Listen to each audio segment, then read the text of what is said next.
Você já parou para pensar no que te espera do outro lado? Não de forma vaga, não como uma ideia distante, mas de verdade, com detalhes, com cor, com cheiro de eternidade. Existe uma pergunta que mora no fundo do coração de todo cristão. Uma pergunta que às vezes sobe à superfície nos momentos mais silenciosos da vida. Naquelas noites em que o sono não vem, naquelas tardes em que a saudade aperta, naquelas horas em que você olha para o céu e pensa: como será quando eu chegar lá? E talvez a dor mais profunda não seja a dúvida sobre se você vai chegar. Talvez a dor seja não conseguir imaginar o que te aguarda, porque quando não conseguimos visualizar algo, ele parece irreal. E quando parece irreal, a esperança enfraquece. E quando a esperança enfraquece, o caminho fica mais pesado. Mas hoje, neste vídeo, você vai descobrir que Deus não te deixou sem resposta. Ele não disse apenas confie em mim e ficou em silêncio. Ele falou. Através das Escrituras, ele descreveu.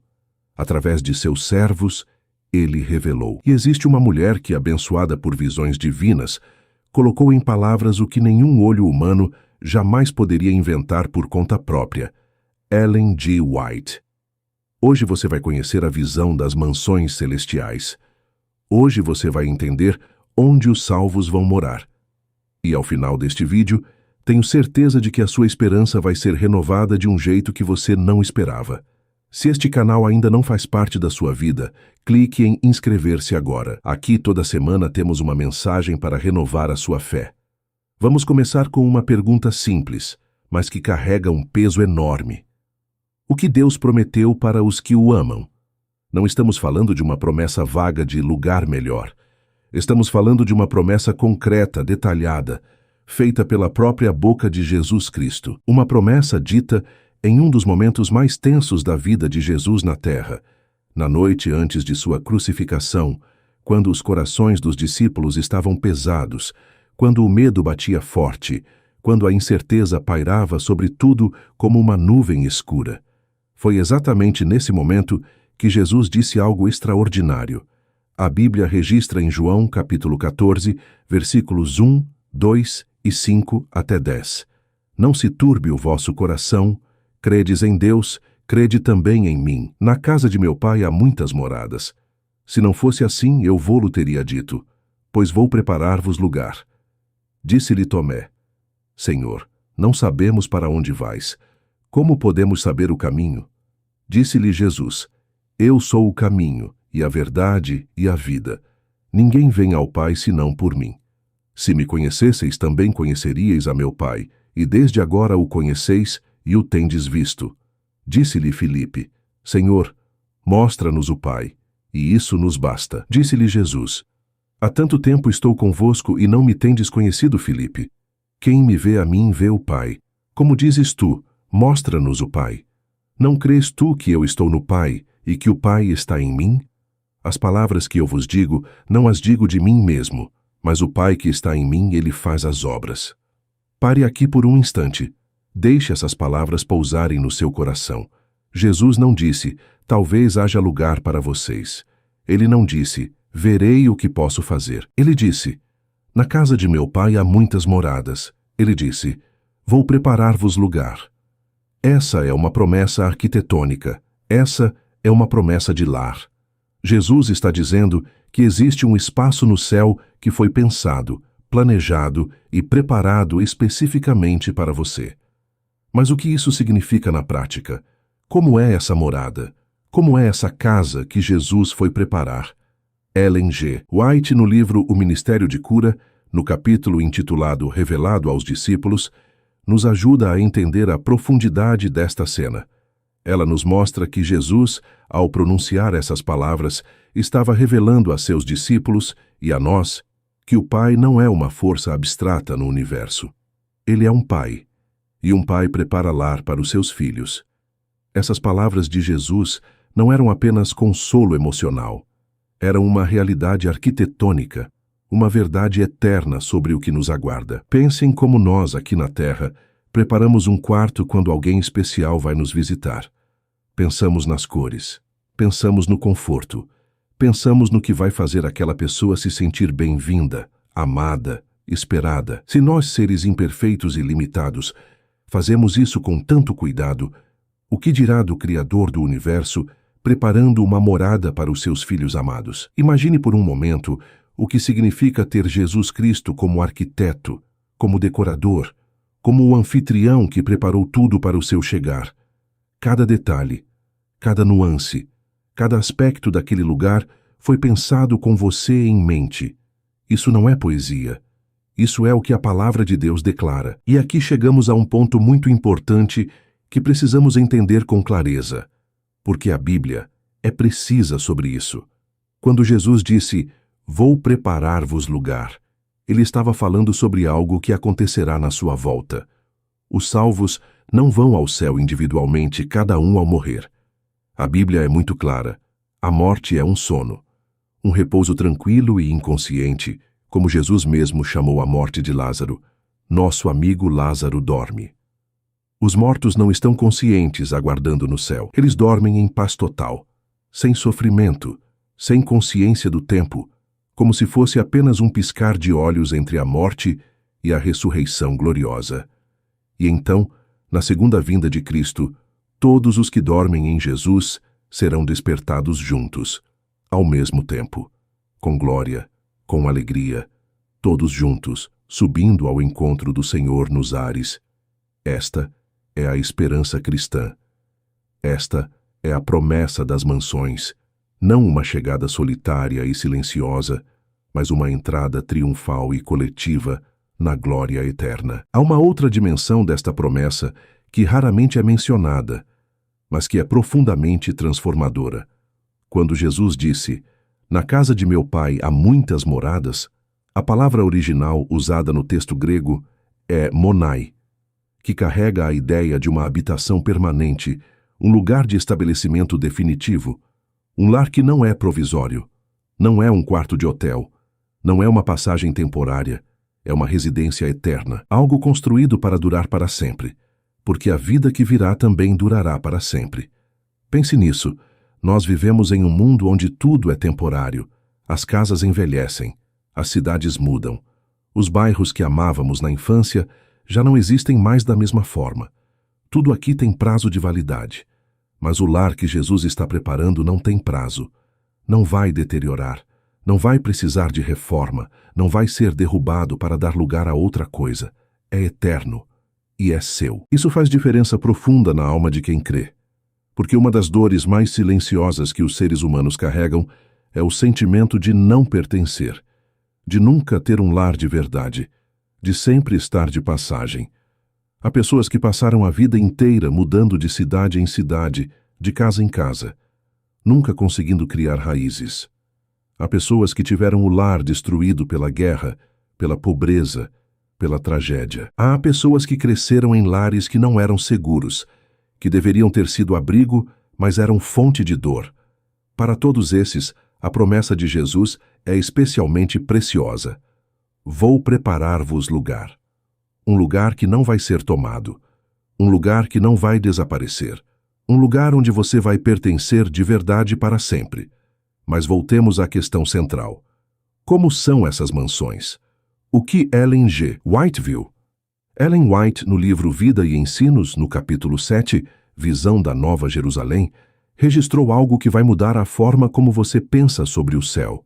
Ela escreveu, "Então começamos a observar as coisas gloriosas fora da cidade. Ali vi belíssimas casas que pareciam de prata, sustentadas por 4 colunas engastadas de preciosas pérolas, muito admiráveis à vista. Estavam destinadas a ser residências dos santos. Em cada uma havia uma prateleira de ouro. Vi muitos santos que entravam nas casas, e tirando as resplandecentes coroas, colocavam-nas sobre a prateleira. Depois saíam ao campo contíguo às casas para fazer alguma coisa com a terra, embora não de modo algum como para cultivá-la como fazemos agora. Uma gloriosa luz circundava-lhes a cabeça, e estavam continuamente louvando a Deus." Leia isso de novo, devagar. Deixe cada palavra construir uma imagem na sua mente. Casas que pareciam de prata, sustentadas por colunas com pérolas. Uma prateleira de ouro onde as coroas são depositadas. Campos ao redor, para atividades que não se parecem em nada com o trabalho pesado que conhecemos aqui. Uma luz gloriosa envolvendo cada pessoa. E uma adoração contínua e espontânea, não forçada, não obrigatória, mas que brota naturalmente do coração cheio de alegria. Isso não é metáfora. Ellen White não estava escrevendo poesia. Ela estava descrevendo o que viu. E o que ela viu é glorioso além de qualquer descrição humana. Agora, uma coisa que precisa ser dita com clareza. Esta visão foi concedida a Ellen White por graça divina, para que nós, que ainda vivemos neste lado da eternidade, pudéssemos ter um vislumbre do que nos aguarda. Não porque Deus queira nos distrair com fantasias, mas porque Ele sabe que o ser humano precisa de esperança concreta para continuar. Precisamos conseguir imaginar o destino para que a caminhada valha a pena nos dias difíceis. Há dias em que a fé fica difícil, dias em que as contas não fecham, em que o diagnóstico assusta, em que o relacionamento machuca, em que a solidão pesa. E é nesses dias que o coração mais precisa de algo sólido para se agarrar. Não de palavras bonitas que evaporam, mas de uma certeza firme como rocha. Há um lar me esperando. Jesus está lá, e Ele está preparando tudo. Pensem como a maioria de nós imagina o céu. Nuvens brancas, anjos tocando harpas, uma espécie de existência etérea e sem forma. Mas o que a palavra de Deus e as visões concedidas a Ellen White revelam é algo completamente diferente. O céu é real, é concreto. Tem casas, tem colunas, tem prateleiras, tem campos, tem atividade, tem vida, uma vida mais plena, mais rica, mais vibrante do que qualquer coisa que já experimentamos aqui na Terra. E as coroas colocadas sobre as prateleiras de ouro. Isso é profundamente significativo. Os santos não ficam andando com suas coroas o tempo todo, exibindo suas conquistas, mostrando o que ganharam. Eles entram em casa, tiram as coroas e as depositam como um ato de humildade diante de Deus. Porque tudo o que conquistaram, tudo o que são, tudo o que receberam, é graça, é presente, é a obra de Deus neles, e eles sabem disso, e por isso, mesmo tendo coroas, as depositam.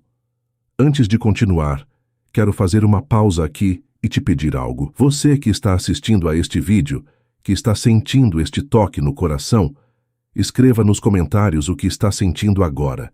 Escreva uma palavra, uma frase. Diga o que o céu significa para você. Esta troca é sagrada e eu quero saber. Agora me permite continuar com algo que vai te surpreender ainda mais. As mansões celestiais estão fora da Cidade Santa. Ellen White viu os santos saindo da cidade e indo para suas casas particulares, situadas em campos ao redor da Nova Jerusalém. Isso significa que o céu não é apenas uma grande cidade com todas as pessoas aglomeradas. Há a cidade, a Nova Jerusalém, com suas ruas de ouro, suas portas de pérola, o trono de Deus no centro, e há também as casas individuais, as residências pessoais dos santos distribuídas ao redor da cidade em campos de beleza indescritível. Imagine a privacidade disso.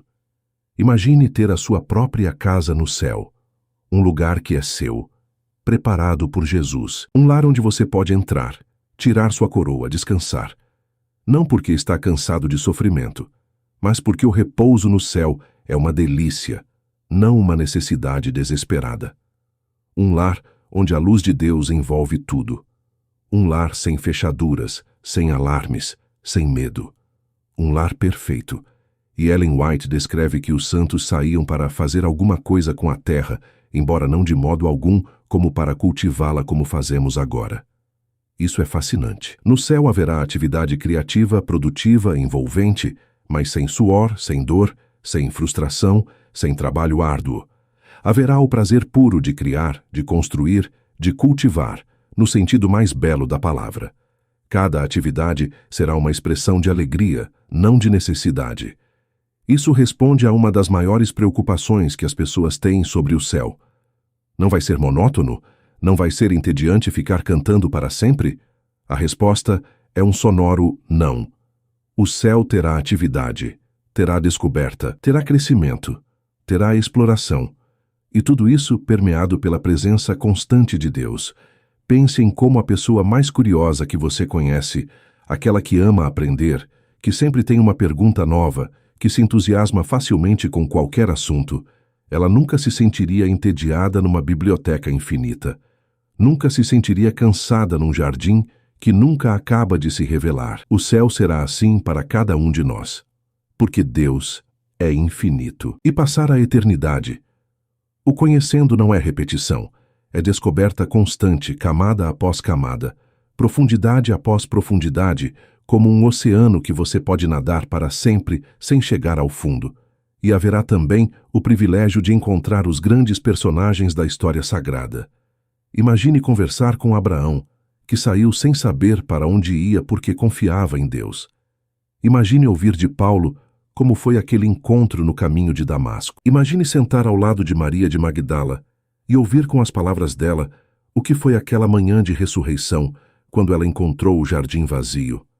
O céu não será apenas belo, será fascinante, será cheio de histórias, de encontros, de conversas que durarão séculos e ainda assim não serão longas o suficiente.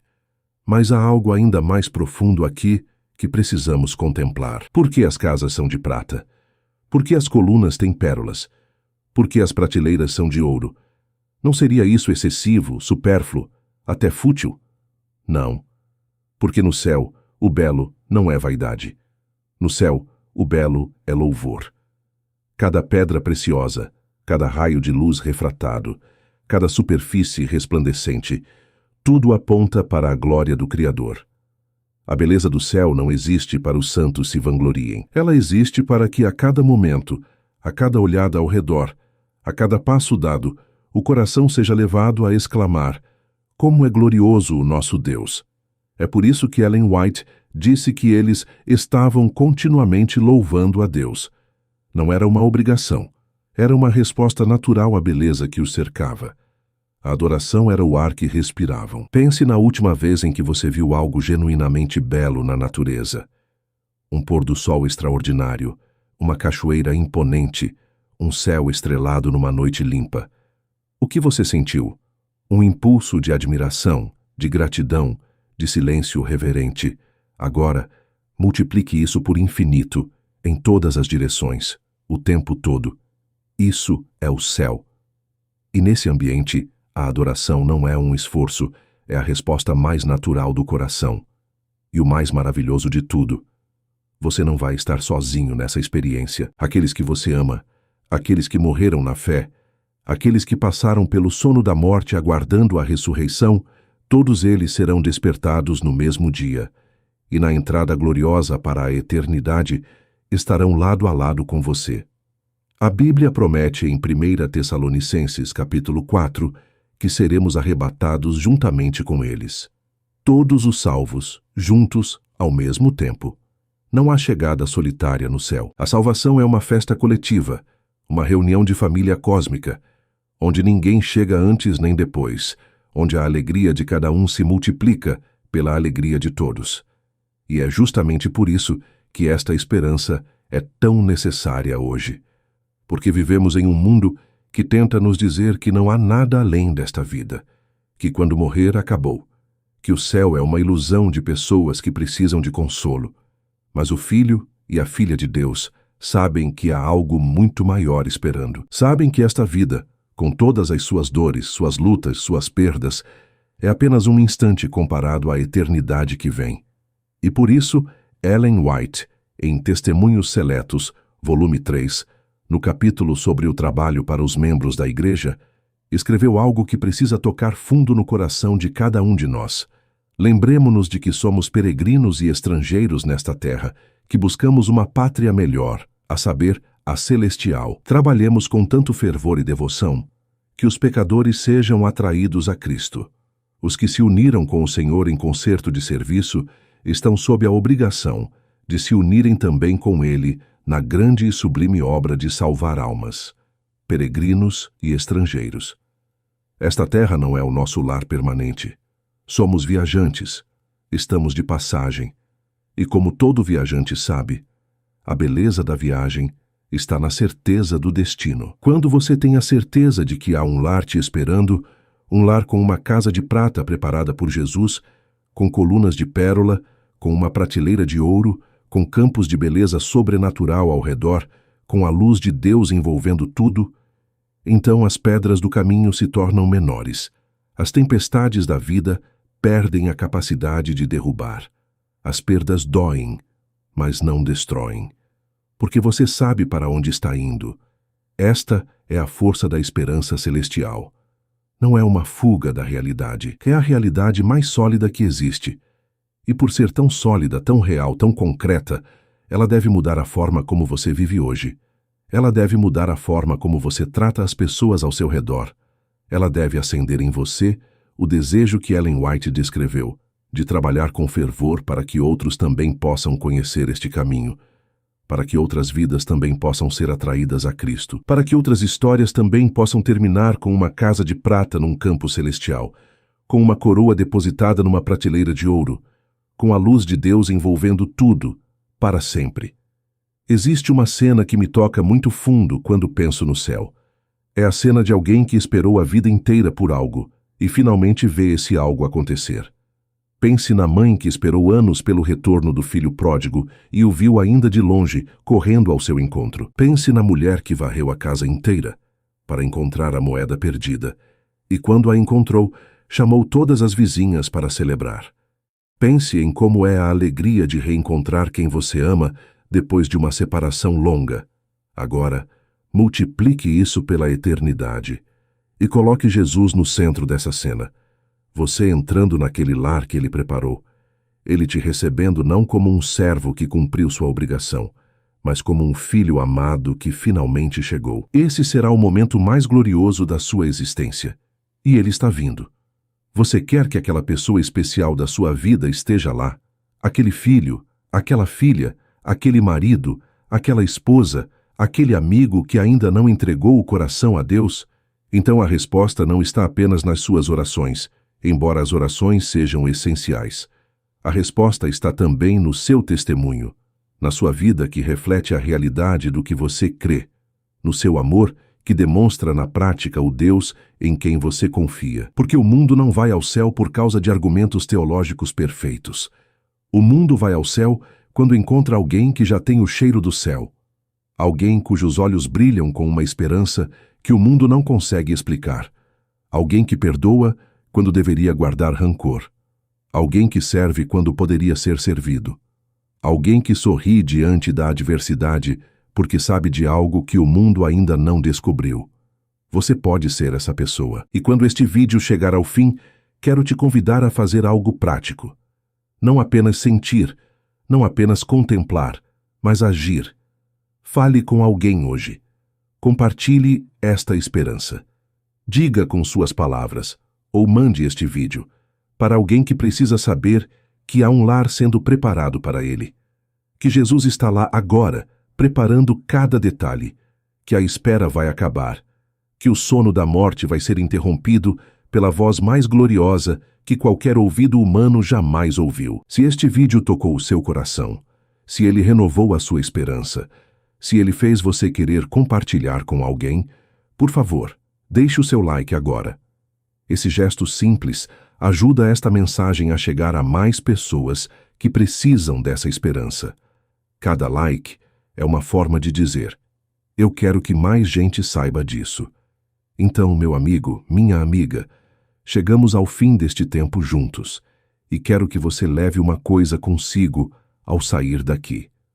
Há uma casa sendo preparada para você, agora mesmo. Enquanto você lê estas palavras, enquanto você enfrenta os desafios do seu dia, enquanto você carrega as suas dores e as suas alegrias, existe um arquiteto divino que está colocando os últimos retoques em algo extraordinário, preparado com amor, com cuidado, com conhecimento perfeito de quem você é e do que você precisa. Mas deixa eu te fazer uma última pergunta. Uma pergunta que fica. Você tem vivido como peregrino? Você tem tratado esta terra como provisória e o céu como definitivo? Ou você tem se apegado tanto às coisas temporárias que perdeu o gosto pelas eternas, porque existe uma diferença enorme entre quem sabe que vai para o céu e quem vive como quem vai para o céu.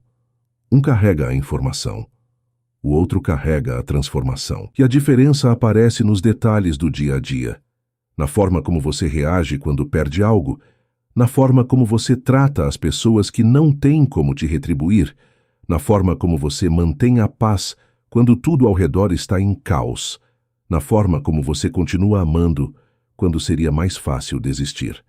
O peregrino que sabe para onde vai não se desespera quando o caminho fica difícil. Ele sabe que cada passo, por mais doloroso que seja, está te aproximando do lar, que cada lágrima vertida aqui não será esquecida lá, que cada esforço feito em nome do bem vai ecoar na eternidade. Ellen White disse que devemos trabalhar com fervor para que os pecadores sejam atraídos a Cristo. E isso não é um peso, é um privilégio. Você tem em mãos algo que o mundo inteiro está procurando sem saber, a resposta para a pergunta mais profunda de todo ser humano. Onde vou? Há algo depois disso? Existe um lar para mim? E você pode dizer, sim, existe, e Jesus está lá preparando. Você não vai chegar ao céu como um estranho, você vai chegar como alguém esperado, como alguém amado, como um filho, uma filha, que finalmente chegou em casa. E quando aquele dia chegar, quando o som da última trombeta rasgar o céu, quando os mortos em Cristo se levantarem, quando os vivos forem transformados num piscar de olhos, quando todos subirmos juntos ao encontro do nosso Senhor, então você vai ver com os seus próprios olhos o que Ellen White viu em visão. Casas de prata com colunas de pérola, prateleiras de ouro onde as coroas repousam, campos de beleza sobrenatural onde os santos trabalham com alegria. E sobre tudo isso, uma luz que não vem do sol nem da lua, mas daquele que é a própria luz. E você vai entrar naquele lar, tirar a sua coroa, depositá-la naquela prateleira dourada, e o seu coração vai transbordar com um louvor que não precisará de palavras, porque finalmente você estará em casa. Que Deus te abençoe e te guarde até esse dia glorioso.